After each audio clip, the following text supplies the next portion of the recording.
Today I'm doing a comparison on 8 different products that Dyed For You offers that fall in sort of the category of flagging. And so one of the things I get asked is, what's easy to use? And so all of them can be learned, obviously, or I wouldn't carry them, okay? But definitely some of them are a little easier than others to learn. What I would say are the easiest things to learn how to use are the simple flag and the quill flags. And so both of those are very easy to learn. Basically, you just pick it up and you wave it. So it doesn't get a whole lot easier than that. The streamers are also pretty easy. The swing flags are very easy as well. You know, as long as, again, like with a little bit of practice, you can pick up pretty much anything. Of all of them, the one that is the hardest to use is going to be your voy. And some of the reason it's the hardest is because of the fact that the ramifications, if you don't use it properly, aka smacking yourself in the head with a weight, are pretty big. So the fact that it's a little bit more complicated to use makes it a little difficult. One of the things that's kind of interesting with both the voy and the swing flag are the fact that they don't have a set trajectory, okay? So when you have a dowel, whether it be a quill, whether it be a wooden dowel, or whether you have even the fishing pole that comes in the banner flag, or even the rod of the streamer, it doesn't move, okay? Even with the quills, I mean, you have a little flexibility, but you know where it's going next, okay? With the swing flag and with the voy, it's sort of an unknown property because you can get a feel for it, but the fact is there's nothing holding it in that place, okay? And so that makes it a little bit more complicated to use with the swing flag because of the fact that it's very difficult to hurt yourself. It makes it not quite as fearsome to figure out how to use, but the voy are beautiful in motion, which is part of the reason why people learn anyway. Okay, let's talk about the ability to injure somebody. Now this we've talked about a little bit even already. Obviously, the one that is the most easy to injure somebody with is in fact the voy. As I say on the voy page, I've made every precaution to try and make it as safe as possible. I've padded the weight that's on there, but at the end of the day, it's a chunk of metal swinging around at the end of a chain, okay? So, you know, there's always a risk, and that's one of the things that I like to warn people ahead of time. Dyed For You is not responsible for injuries that happen when using any of the products. We've done our best to make them as easy to use and as safe to use as possible. At the end of the day, it's up to you to use your tools responsibly and make sure that those who you allow to use them will also use it responsibly. So please be careful.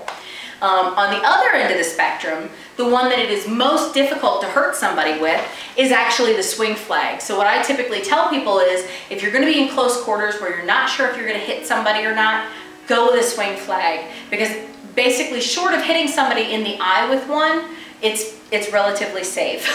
And people have managed to hit themselves in the eye. I mean, with anything, you can hurt yourself. You know, a piece of paper, I can hurt myself. If I get a cut in my eye, it's going to hurt. So, you know, just use all of them with caution. The swing flags are by far, you know, the ones that are the safest to use from that perspective because the weight is distributed in the lead corner. So it's not like you have a chunk like you do with the voy. You have a longer piece of weight. And so because the weight is distributed, it doesn't hurt. And because there's no dowels, you're not going to smack somebody with the dowel. Probably the second least hard to hurt somebody with is the quills. Because again, the dowel is flexible, so unless you kind of whip somebody with it, which might sting a little bit, you know, those are probably a close second. As far as the banner flags, you know, you're probably not going to hurt somebody because most of the time you're going to be doing it upright like this. But when you get a kid, if they grab it and they don't really know how to hold it, and they're holding it down and out like this, it's easy to decapitate somebody, not literally, but, you know, smack somebody in a spot where you don't want to. You know, and again, with the wooden dowels and even with the fiberglass rod that you have in the streamer, you could definitely poke somebody with it and hurt them. So use with caution because flaggers already have a bad name from people misusing it. So make sure you're not contributing to the lie that it's not safe to have flagging. It is safe when people are keeping their eyes open and they're watching. So be responsible in your flag worship. Okay, let's talk about what's good for kids. Some of this is a little bit size dependent because streamers can be good if you get the 3-yard streamer because it's a little bit shorter. So that's going to be pretty good for kids. You know, I had someone who was 6 this weekend using one. It was a little bit of a longer one, and so it was a little too long for her, but I think she would have been fine with the 3-yard one. But I had an 11-year-old working one of my special order 160-inch streamers this weekend, and she loved it. So again, kids love them. Kids love the swing flags because again, they can just swing them around, and so it's a lot of fun. So even our regular size swing flags, they're pretty good for maybe somewhere around 6 or 7 on up. Obviously the quill flags, they're probably the best thing. And so what I will say is we do carry the minis, but unless it's like a really small infant, they're not going to want the minis because kids like big flags. They always want to pick out flags that are too big for themselves.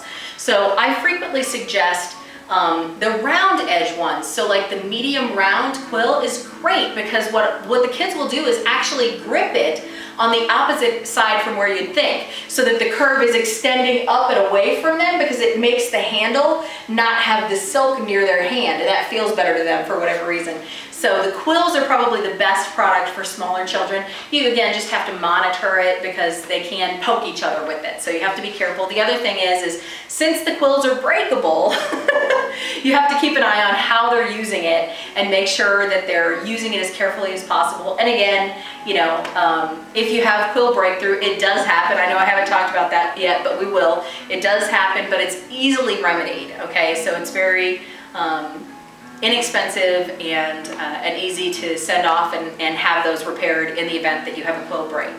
But you do want to treat them with care. Okay, let's see. As far as some of these others, you know, I've seen 7-year-olds use one of the banner flags and really be ministering with it. It really comes down to knowing how to use it. So if you have a child who wants to use it, I usually just come over, get down on my knees and say, hey, can I show you how that works? And I'm like, think big arm movements, you know, and they can pick it up and they love it. And they get to feel, you know, like they're making a big statement. And so kids love those. The wings in both are not the greatest for kids, especially with the dowel because you have the whole you can hurt somebody factor. But the problem is the tail portion. So this part that hangs down at the base can get twisted around the arm. And that's part of the reason why I score the quill flags a little bit higher and the simple flags higher than I do their wing counterparts as far as ease of use, because if you're not coordinated, you can't always get that tail out of your way fast enough and you'll get it tangled up. So anyway, all right, let's talk about durability. We've talked about this a little bit. The streamers have very good durability. Basically, one of the only sort of areas that you have to be careful of is that the edging is serged. So if you get the threads that are wrapped around the edge kind of snagged on something, you can cause a snag on the edge, and you don't want to do that. So that's really the only delicate piece on there. The same holds true for some of the quills. Also have the serged edge, so just be aware that that serging, if you get it caught on something, you can end up with kind of, you know, something unpleasant happening on the edge that you don't want to have happen. With the dowel, both the wing and the simple flags, really you run into some durability issues at both ends of the dowel because of the fact that the silk is so you know, sensitive and delicate. The dowel will eventually, you know, wear through it if you're not careful. Some people have actually, you know, sewn a pocket inside of it, but it will mess with the versatility if you do that. And we'll talk about versatility a little later. As far as durability goes, the quills are relatively good as long as you're using them carefully. The only problem that you run into is two things. Quills will break sometimes, okay? And again, typically that's if somebody like snaps it or if it gets smacked and it's at the wrong angle, sometimes it'll break then. But more often what will happen is literally the quill will poke through the end.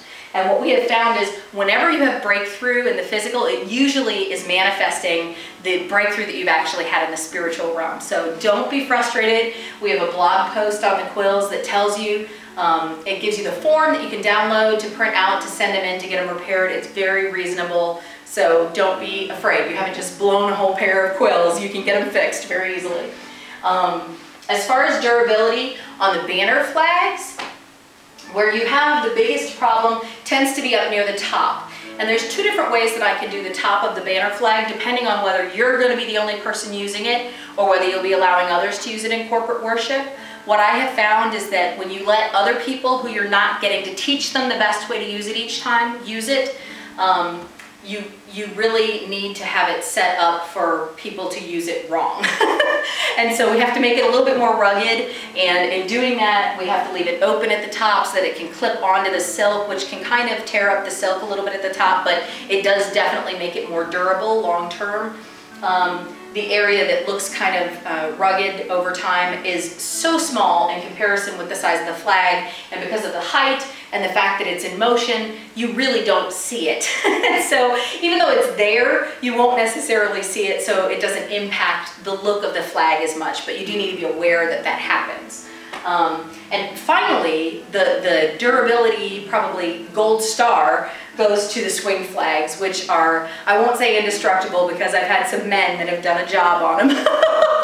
But it's a lot harder, you know, to mess these up. They will hang in there. If you are someone who just is rugged in warfare, there have been some people who have their hands have actually worn through the silk. And the way that they have fixed that is they've just gotten a little piece of ribbon, a wide ribbon, and sort of sewed a handle right there to sort of reinforce that spot. But otherwise, I mean, I use mine and have used them for years without anything showing on it at all. So some of it really just depends on how you use your products. But anyhow, they get the gold star for durability. Okay, what else do we have? Weight. Okay, the weight of the worship tool.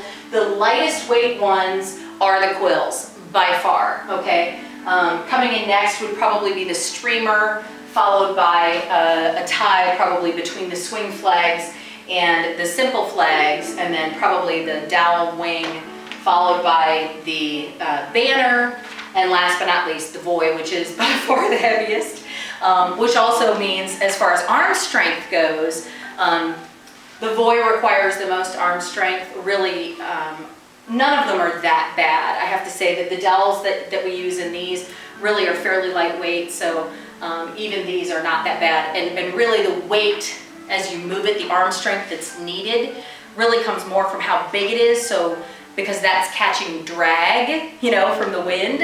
And so even with the quills, like, there's a huge difference between the mediums, this size here, and the extra large. And so even though they're both very light to hold, when you're using it, that drag that catches on the air, it makes a big difference. And so personally what I do in worship is I switch out.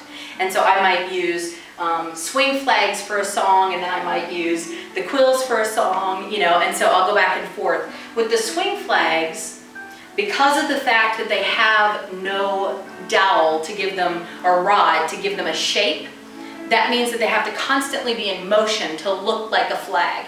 And so that's why, even though they're not that heavy, they actually require more arm strength than you would think, because they constantly have to be in motion.